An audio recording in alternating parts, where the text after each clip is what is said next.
അപ്ഡേറ്റ്സിലേക്ക് സ്വാഗതം. വിശുദ്ധ കുർബാനയാണ് തിരുസഭയുടെ ജീവശക്തിയെന്നും വിശ്വാസ ജീവിതത്തിന്റെ കേന്ദ്രബിന്ദുവെന്നും ഓർമ്മിപ്പിച്ച് ലിയോ 14 പാപ്പ അമേരിക്കയിൽ സമാപിച്ച ദേശീയ ദിവ്യകാരുണ്യ തീർത്ഥാടനത്തോടനുബന്ധിച്ച് നൽകിയ വീഡിയോ സന്ദേശത്തിലാണ് പരിശുദ്ധ പിതാവ് ഇക്കാര്യം വ്യക്തമാക്കിയത്. ഇക്കഴിഞ്ഞ ഞായറാഴ്ചയാണ് 2000 മൈലുകൾ പിന്നിട്ട ചരിത്രപ്രസിദ്ധമായ ഈ ദിവ്യകാരുണ്യ തീർത്ഥാടനത്തിന് സമാപനമായത്. അമേരിക്കയുടെ 250-ാം സ്ഥാപന വാർഷികാഘോഷങ്ങളുടെ ഭാഗമായി സംഘടിപ്പിക്കപ്പെട്ട ഈ ആത്മീയ യാത്ര രാജ്യത്തിന്റെ ഐക്യത്തിനും ആത്മീയ നവീകരണത്തിനും കാരണമാകട്ടെ എന്ന് പാപ്പ ആശംസിച്ചു.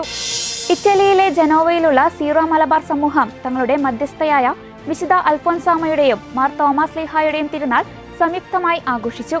ജൂലൈ 5 ഞായറാഴ്ച വൈകിട്ട് 4 മണിക്ക് തിരുനാൾ തിരുക്കർമ്മങ്ങൾ ആരംഭിച്ചു. ആഘോഷമായ തിരുനാൾ പാട്ടുകുർബാനയ്ക്ക് ഫാദർ ഇമ്മാനുവൽ ഇരട്ടേൽ OFM മുഖ്യ കാർമ്മികത്വം വഹിച്ചു. തുടർന്ന് നടന്ന ചടങ്ങിൽ ഫാദർ തോമസ് ചിറ്റിലപ്പള്ളി OFM വചന സന്ദേശം നൽകി. ജനോവ രൂപതയുടെ എത്നിക് ഗ്രൂപ്പുകളുടെ ചുമതലയുള്ള ഫാദർ പിയറോ പിഗോളോ ഇറ്റാലിയൻ ഭാഷയിൽ സമൂഹത്തിന് തിരുനാൾ ആശംസകൾ നേർന്നു. ചാപ്ലിൻ ഫാദർ അലക്സ് കല്ലേലി തിരുനാൾ ആഘോഷങ്ങൾക്ക് നേതൃത്വം നൽകി. അതേസമയം ഹാൻസ് ചെല്ലക്കുടവും കുടുംബവുമായിരുന്നു ഈ വർഷത്തെ തിരുനാൾ ഏറ്റുകഴിച്ചത്. ജനോവയിലെ മലയാളി വൈദികരുടെയും സിസ്റ്റേഴ്സിന്റെയും സാന്നിധ്യം ചടങ്ങുകൾക്ക് മാറ്റുകൂട്ടി.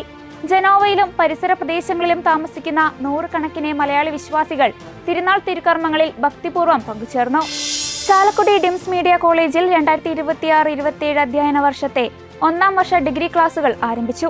ഫ്രഷേഴ്സ് ഫിയസ്റ്റ എന്ന പേരിൽ സംഘടിപ്പിക്കപ്പെട്ട ക്ലാസുകളുടെ ഔപചാരികമായ ഉദ്ഘാടനം manager reverend doctor Varghese Parappuram VC നിർവഹിച്ചു. കോളേജ് തിയേറ്ററിൽ നടന്ന പൊതുസമ്മേളനത്തിൽ director reverend doctor Antony Vadakkekara VC അധ്യക്ഷത വഹിച്ചു. പ്രിൻസിപ്പാൾ ഡോക്ടർ സിനോജ് ആന്റണി സ്വാഗതവും finance manager father Tom John Puthenpurackal VC ആശംസകളും നേർന്നു. പുതിയ ബാച്ചിനെ സ്വീകരിക്കാനായി 2ാം വർഷ വിദ്യാർത്ഥികൾ ഒരുക്കിയ ഫ്രഷേഴ്സ് ഫിയസ്റ്റയിൽ 1ാം വർഷ വിദ്യാർത്ഥികളും രക്ഷിതാക്കളും പങ്കെടുത്തു. സീനിയർ വിദ്യാർത്ഥികൾ തയ്യാറാക്കിയ ക്രിസ്ത്യ ചിത്രങ്ങളുടെ പ്രദർശനവും ഇതിന്റെ ഭാഗമായി നടന്നു. അധ്യാപകരായ വിനിത ജോർജ്, ബേബി വിൻസെന്റ് എന്നിവരാണ് ചടങ്ങിന് നേതൃത്വം നൽകിയത്. ക്രൈസ്തവ പൈതൃകത്തിന്റെ പ്രതീകവും ഗോത്തിക് വാസ്തുവിദ്യയുടെ വിസ്മയവുമായ പാരീസിലെ നോട്രഡാം കത്തീഡ്രൽ പൂർണ്ണ പ്രൗഢിയിലേക്ക് തിരിച്ചെത്തിക്കാനുള്ള അന്തിമഘട്ട പ്രവർത്തനങ്ങൾക്ക് ഫ്രഞ്ച് അധികൃതർ തുടക്കം കുറിക്കുന്നു. 2019 ഏപ്രിൽ 15-നുണ്ടായ വൻ തീപിടുത്തത്തിന് ശേഷം 5 വർഷത്തെ തീവ്രമായ പുനർനിർമ്മാണ പ്രവർത്തനങ്ങൾക്കൊടുവിൽ 2024 ഡിസംബറിലാണ് കത്തീഡ്രൽ ആരാധനയ്ക്കായി വീണ്ടും തുറന്നു കൊടുത്തത്.